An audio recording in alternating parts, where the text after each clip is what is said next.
Hôm nay thì mình và các bạn sẽ cùng làm quadcopter nha. Nhưng mà trước khi làm thì mình có vài điều lưu ý. Thứ nhất, ở thời điểm hiện tại thì mình không hoàn toàn viết được toàn bộ chương trình này.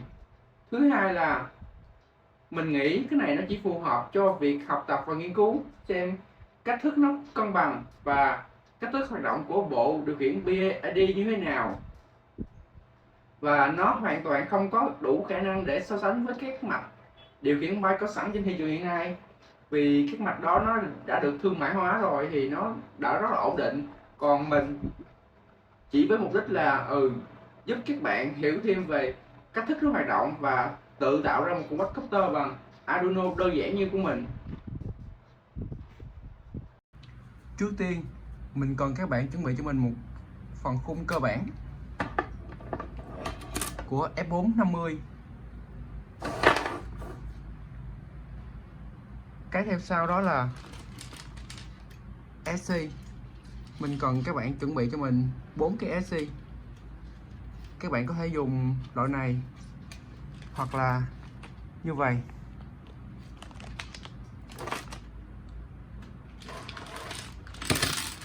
Về phần động cơ, chúng ta cần 4 động cơ.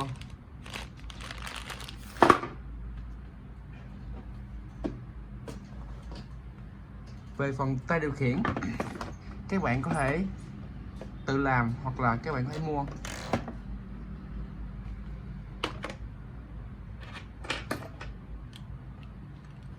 Còn đây là receiver. Và cái điều quan trọng nhất đó chính là mạch điều khiển. Các bạn không cần lo đâu, tại vì mạch này mình sẽ để sơ đồ và các bạn chỉ cần làm theo là được.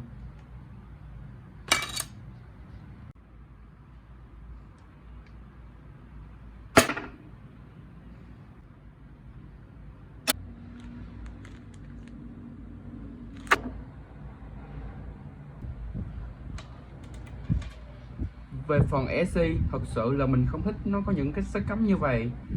Trong quá trình bay nó có thể rút ra, nên là mình muốn cắt nó ra và hàn trực tiếp vào những cái chân như vậy.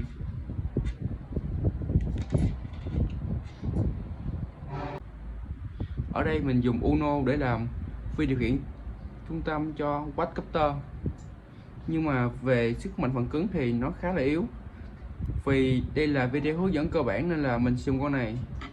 Trong tương lai mình sẽ nâng cấp lên STM32 F1.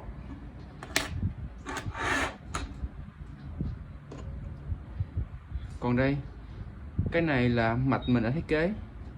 Có một vấn đề là hiện tại mình chỉ sử dụng MU 6050. Trong tương lai mình có thể nâng cấp thêm nhiều cảm biến như là cảm biến áp suất, thêm CBS cho nó. Nhưng mà hiện tại phần này là phần hướng dẫn cơ bản nên là mình chỉ sử dụng mạch này.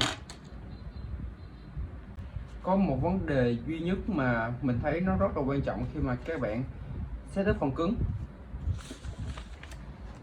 Chúng ta phải xác định được hướng của quadcopter khi chúng ta setup. Ở đây mình chọn hướng này, cũng đồng nghĩa với như vậy. Thì động cơ bên đây sẽ xoay theo hướng này, bên đây sẽ xoay theo hướng này, bên đây sẽ xoay theo hướng này và bên đây sẽ xoay theo hướng còn lại. Việc này nó ảnh hưởng đến cái sự cân bằng của ron. Khi mà các bạn làm không đúng như vậy thì chắc chắn là ron sẽ không có cánh được. Một phần nữa là ở đây mình không cắm dây, ở đây mình hàn trực tiếp vào ESC. Mình thấy việc hàn này nó rất là chắc chắn, khi mà có sự cố gì nó cũng sẽ không xuất ra.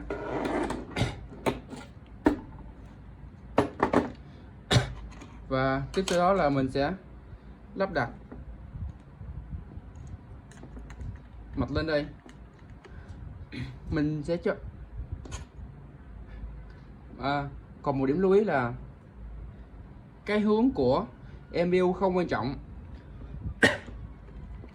Cái hướng của MU thì chúng ta sẽ setup được, còn về phần cứng thì các bạn phải làm đúng chính xác theo sơ đồ.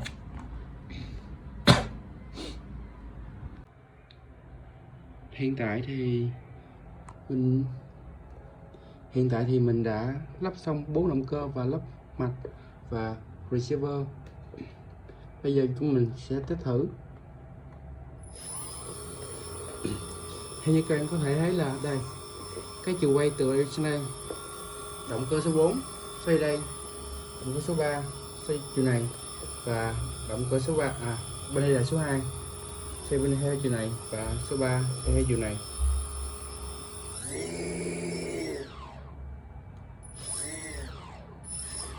Và các bạn lưu ý là hãy lắp cái cánh đúng theo chiều quay của động cơ.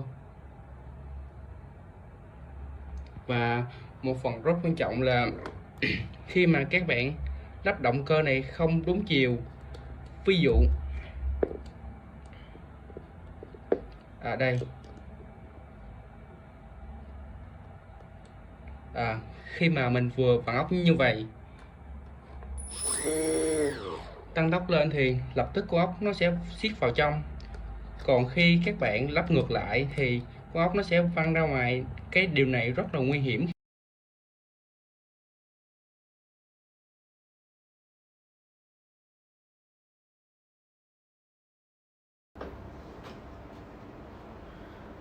Trong video tiếp theo mình sẽ hướng dẫn các bạn setup phần mềm.